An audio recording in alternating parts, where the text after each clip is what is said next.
Halogen is a major aggregate network of affluent consumers online.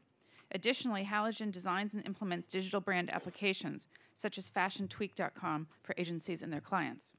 Previously, Greg was co-founder of 2Market, a Silicon Valley startup that pioneered the development of interactive shopping and was acquired by America Online in 1995. Earlier, he worked at Digital Equipment Corp. and Sun Microsystems. Please welcome Greg.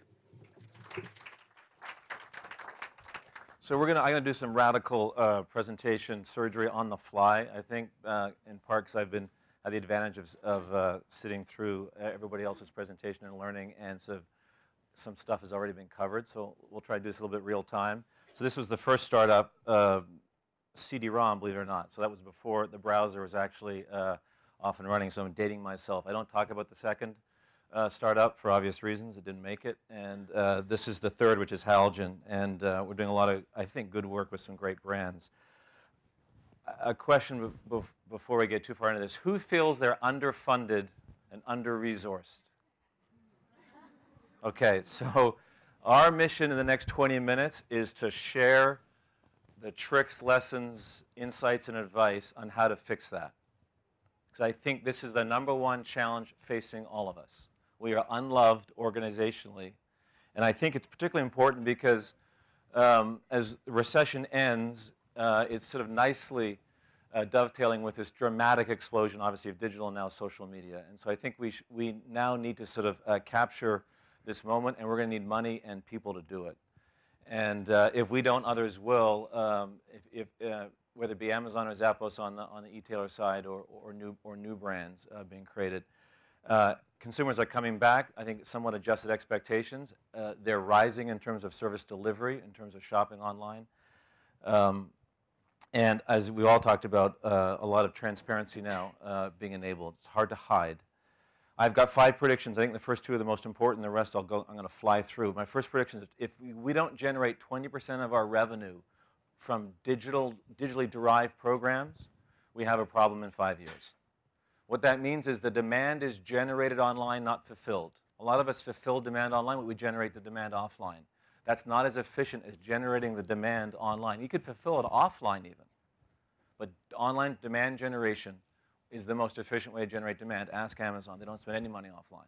I believe if you're involved in a public company, analysts will be asking your CEO in 5 years, what is the percentage of your digitally derived revenue? My second prediction is that 20% will be failure. You'll be deemed a failure as a CEO or as a head of marketing if you're less than 20%. Most of the categories represented in the room are probably around 10%, probably in the 7 to 12 range. This data is old, so it's probably over 10, and some of you might be as low as 3 to 4%. So we're on this march to get to 20. That's my opinion. Mobile will be bigger than desktop. That's an easy one to predict. We're about a couple of years away from that. So all of our strategies obviously need to be brought to mobile pretty quickly. Facebook will rule the world. I won't talk much about Facebook, and as someone is following me, I think, from Facebook, the only beef I have is why did they switch from fans to likes? What was that all about? And Amazon's dominance, I think, frankly, accelerates.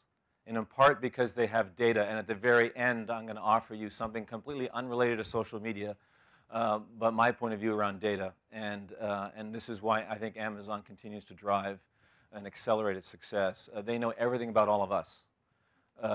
And are putting that together with the browser, right? And I think that becomes a very, very powerful leverage. And they innovate pretty well, right? This is Amazon back then. Okay, here's the bad news. To get to 20% of percentage of digitally derived revenue, your audience needs to be dramatically bigger. My guess is by a factor of 5 or between 5 and 20 times bigger. Your online audience needs to be huge. So whatever monthly unique number you're currently working with is nowhere close to what it needs to be. I think we'll think about it as monthly engagements all over the web, but this number has to grow dramatically. So from your .com, you're probably now doing retargeting. If you're not, you should, because it works. You're doing a lot of search marketing, and you're probably spending some money inside of Facebook, if not spending resources inside of Facebook. All the right things to do, in my point of view, is maximize these channels as quickly as you can until they have diminishing ROI.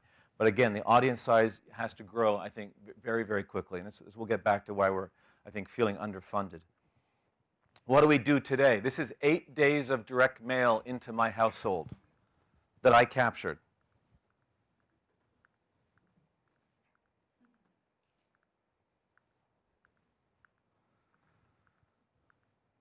It's where it ended up, right? But before a human looked at it, right? Bella got a look as it went in, right?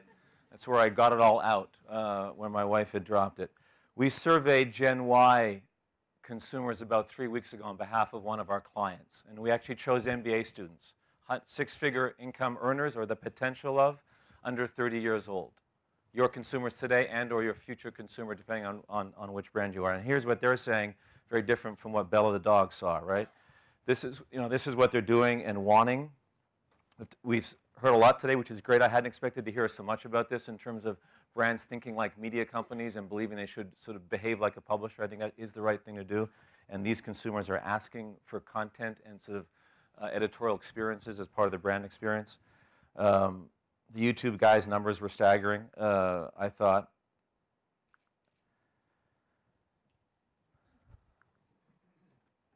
Ads must change daily.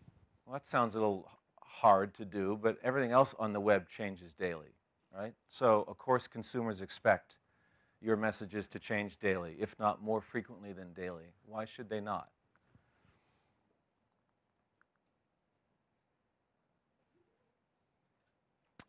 Why all those comments? Because this group of people, this generation, Gen Y, these have been the training wheels for them, these brands and these experiences.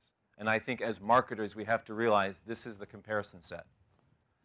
All very high bars, obviously, in terms of service delivery or frequency of content update and things like that. But these have been the training wheels.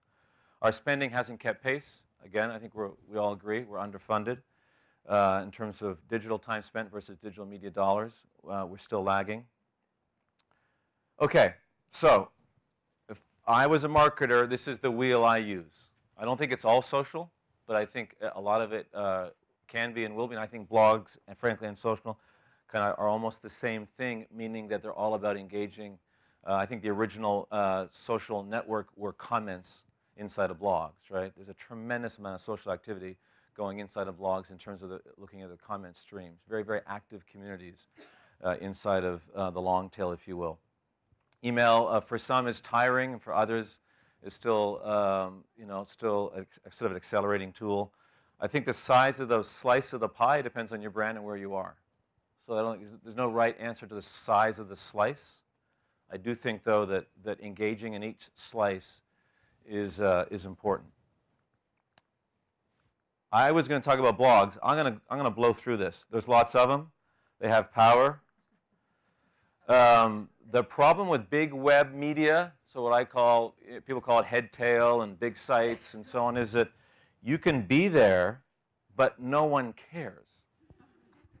And there's a couple of reasons for that. A lot of it's got to do with we're not executing the right way with big web media because we're not given the opportunity to, because it's tough to work with those sites in a way that really integrates the advertiser with the sort of editorial experience. So we buy ads, and no one clicks on them.